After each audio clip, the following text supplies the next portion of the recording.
બાળકોના ધર્માંતરણ મુદ્દે હવે રાજ્ય શિક્ષણ મંત્રીનું નિવેદન સામે આવ્યું છે। મલિન ઇરાદો હશે તેની સામે ચોક્કસ કાર્યવાહી થશે તેવું પ્રફુલ્લ પાનસેરિયાએ જણાવ્યું છે। મલિન ઇરાદા સાથે ધર્મ પ્રચારની વાતોને સાખી નહીં લેવાય। પૂજા અર્ચના કોઈપણ ધર્મની હોઈ શકે।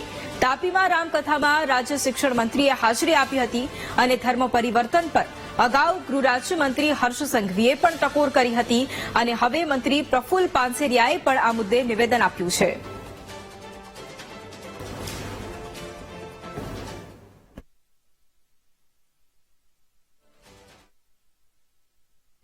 પૂજા અર્ચના કોઈ પણ પ્રકારની હોઈ શકે એમનો મને વાંધો નથી, પરંતુ એમના મલિન ઇરાદા દ્વારા જ્યારે ભોળા વિદ્યાર્થીઓના મસ્તિષ્ક પર જો ખોટી ધર્મ પ્રચારની વાતો થતી હોય તો સાખી લેવામાં નહીં આવે।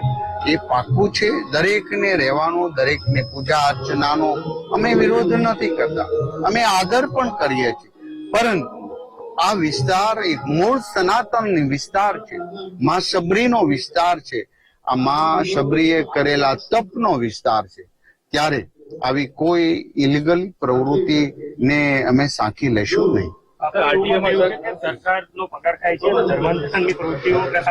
જે પગાર કોઈ પણ પૂજા અર્ચના વાળાને હોઈ શકે એમ એ બધું જ, પરંતુ મલિન ઈરાદો હશે તો ચોક્કસ પ્રકારે એક્શન